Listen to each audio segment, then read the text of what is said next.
just under 2 weeks left of the transfer window. The clock is ticking for Arsenal and moves need to be made. So today we'll discuss a potential move for Pedro Neto, the main target in midfield for Edu Gaspar, and how Fabio Vieira got on in his Arsenal debut.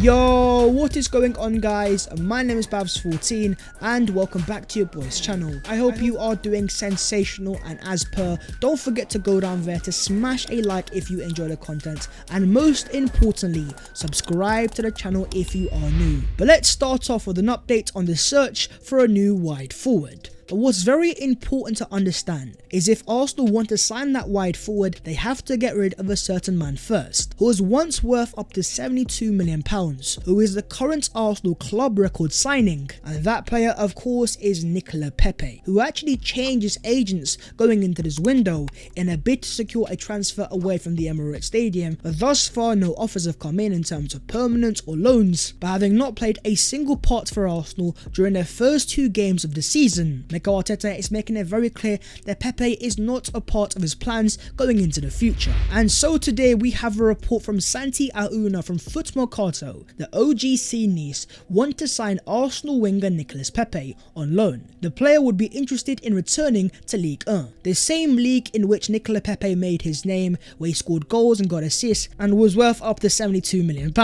It's a league that he understands, he's proven in, and I'm sure he wants to go back to. And Nice themselves have made some very surprising transfers, one being ex-Arsenal player Aaron Ramsey. But in terms of Nicolas Pepe, and more importantly his agents, he was actually in attendance for Nice's last game. This looks like a transfer that is catching fire, it's picking up pace and things are happening. In fact, according to the reliable Sacha Tavoleri, Nice are now getting closer to signing Nicolas Pepe. And the question now must be asked, if Arsenal are sanctioning a transfer for Nicolas Pepe, a player that despite not being Mikel Arteta's favourites was a massive part of the first team squad last season, surely Arsenal are going to sign a replacement and their very own wide forward. And there are plenty of links to a wide forward, with the ones of Yeremy Pino standing out, and even some vague links to Leroy Sané. But there is one in particular of a player that plays his trade in the Premier League that some Arsenal fans have been fantasizing about and would love to see at the Emirates Stadium, and that player is Wolverhampton Wanderers' Pedro Neto.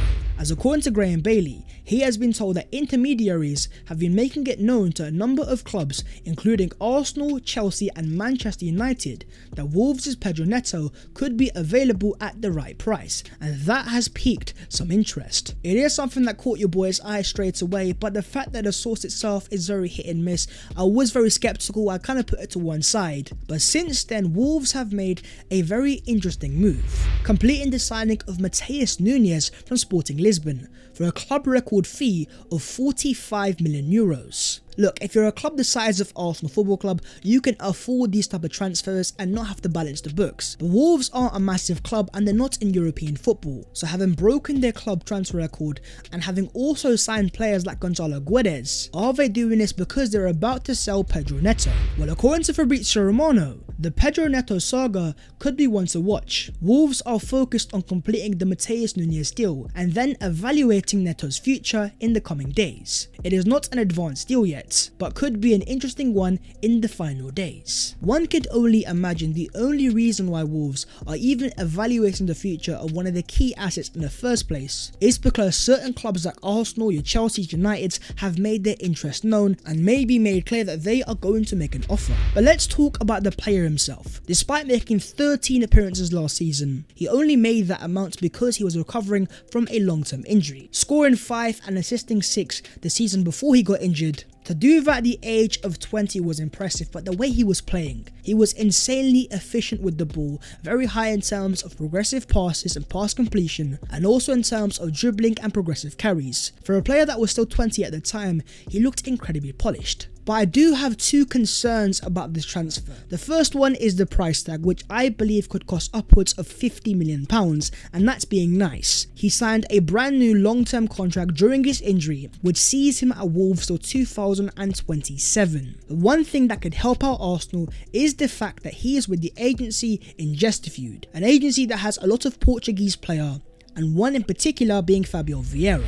Of course, a transfer that Arsenal have completed in this transfer window. It shows that we already have a successful relationship with the agency, and Edu has the contacts to make a transfer happen. But my other concern is about the profile. Neto's best football at Wolves has come as a left-sided winger, but in my opinion Arsenal's priority has to be to sign a right winger instead. And even though Neto has played games there, I just kind of feel like his head down type of running dribbling style is very similar to Gabriel Martinelli, and I'm also just a little bit concerned about the explosiveness of the player. It's a very important attribute to have as a wide forward, and I want to see Neto play at least an entire full season before I can judge that if that injury he suffered has affected his game. That being said, if it came down to you, do you think Arsenal should be making the moves for Pedro Neto? But while we are talking about wingers in the Premier League, let's talk about Chelsea's Callum Hudson-Odoi. As according to the Chelsea Spot podcast, Arsenal are one of the most likely clubs for Callum Hudson-Odoi, among 4 to 5 others. The player is also pushing to leave permanently, and at the minute, the favourite 2 Premier League clubs are Aston Villa and Arsenal. 21 years of age, Callum Hudson-Odoi, aka Cho, is a player that is divisive in the Chelsea fanbase. Some fans think he deserves a chance and the others think he's overrated. He broke through back in 18-19, and at that moment under Maurizio Sarri, in 29 appearances he got 13 goals and assists, but having torn his Achilles, having returned, he hasn't ever been the same player in terms of explosiveness, in terms of pace and in terms of impact, and this was a player that once upon a time was seen as one of the best English prospects in the world, even above players like Bukayo Saka. Last season he only got 3 goals and 6 assists, and it looks like he's out of favour under Thomas Tuchel, who has yet to use him a single time during this season. Fabrizio Romano has confirmed that Hudson-Odoi is going to be available for a transfer. In terms of profiles themselves, and that's the keyword, profiles, at 21 years of age, Mikel Arteta could do a lot of work, and most importantly he plays predominantly on the right hand side while also being able to play on the left as well. Why the word profile is so important is because, see, with Arsenal, they've signed a lot of players over the past 2 transfer windows that have been profiles over names. With the signings of Ben White and Aaron Ramsdale, despite them not being the biggest of names, they were names that were the right profiles for Mikel Arteta. The important part here is if Mikel Arteta believes that Callum Hudson-Odoi is of the profile that he requires, then Arsenal will sign the player that is more suited to what they need. Let's move on to the midfield updates. And before we talk about any signings, let's talk about players that are already at the club. And the 2 in particular are Fabio Vieira and Emile Smith-Rowe, both of whom started for the Arsenal under-21s today. And there were quite a few key guys in attendance, the likes of Granit Xhaka, Gabriel Martinelli, and even the Arsenal boss himself, Mikel Arteta. But very surprisingly, there was no Marquinhos involved in the squad, who started the last 2 games for the Arsenal Academy. This can only mean 2 things. A, he is going to be a part of the Arsenal squad this weekend, or B, Arsenal are anticipating a loan transfer away from the Emirates Stadium. But all that to one side, the main man of the game itself, the key talking points, was a debut for Fabio Vieira, playing the full first 45 minutes before being subbed off at half time. He never scored a goal or got an assist, but there were some standout things. The first thing was the fact that he started off as a right winger in the 4-3-3. There are so many Arsenal fans that believe he is going to be the replacement for Xhaka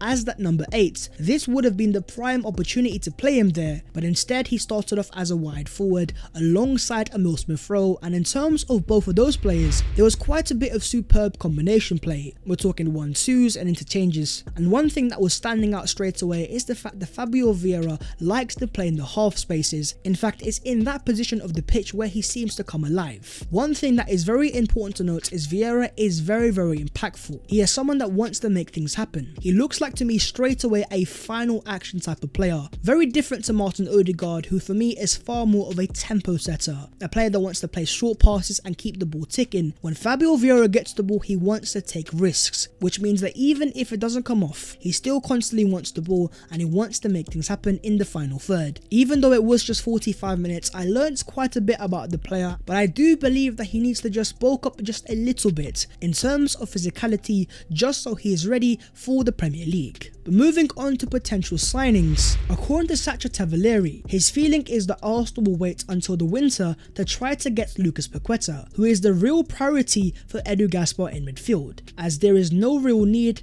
at this position for the moment. So Yuri Tielemans is interesting for Arsenal, but he is not a priority. If Tielemans was Arsenal's main transfer target, for the price tag that he is available for, the fact that he wants to transfer, I'm not sure that Arsenal would have waited this long, and it looks like to me he's a player that Arsenal would like to have, but he isn't overall too necessary. Lucas Paqueta is far more of an attack-minded player, and Edu Gaspar has said in the past that he likes the player a lot, even though they have not entered negotiations. There's definitely an interest there, but one thing I'm not sure about is the profile. I think that Lucas Paqueta is too similar to Martin Odegaard and more Fabio Vieira. I think if Arsenal are going to sign a midfielder, maybe it's better to have more variation, and Yuri Tielemans is available for half the price tag, has a bagload of Premier League experience. If it came down to your boy, I'd actually prefer Tielemans over a Lucas Paqueta. According to the Birmingham Live, Aston Villa are considering Arsenal defender Rob Holding as a potential emergency signing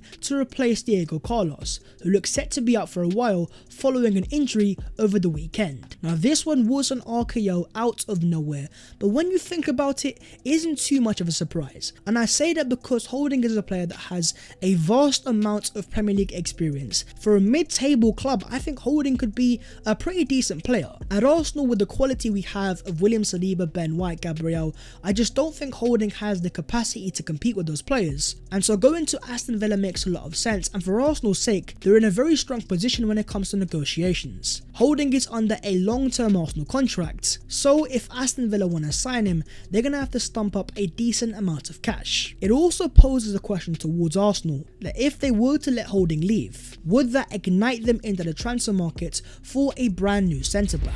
Moving on to the other Arsenal news today, and starting off with the retirement of an Arsenal left-back that I believe was very underrated, as Nacho Monreal has officially announced his retirement. A player that made over 250 appearances for Arsenal, scored 10 goals, made 20 assists, won 3 FA Cups and 3 Community Shields. Considering that he was a panic buy back in January 2013, Le Cabre ended up being a pretty successful signing, and he was one of Arsenal's far more reliable players, always a 7 out of 10 player, and I, alongside so many Arsenal fans, have so much respect for him, so wishing Nacho Monreal the best of retirements. But from a former Arsenal fullback to a current one, Brooke Norton-Cuffy was seen involved in the Arsenal first team training session. The fact that he was also not involved in the Arsenal Academy game surely indicates that Norton-Cuffy is seen as now a first team player, with it also recently being confirmed that he has signed his brand new contract. Having signed that contract, he had something very interesting to say. And just finally, Brooke, have you got a message to our supporters? Watch this season. A mentality monster in the making. It's things that I love to hear, and it just goes to show that he has a lot of self-confidence, and I believe this year in the Europa League, if there is one specific player to watch out, let's keep our eye on Brooke Norton-Cuffy. But that is the video there, so hopefully you have enjoyed, and if you have, don't forget to smash a like and subscribe to the channel if you are new. If you would like to follow your boy in all of his social medias, then the links will be down below in the description. But that was today's episode of the Transfers FC. Under 2 weeks left of the transfer window, and the clock is ticking for Arsenal, that if they're gonna sign some players, the time has now arrived. But anyways, I'll see you next time. Take care of yourselves, and in a bit.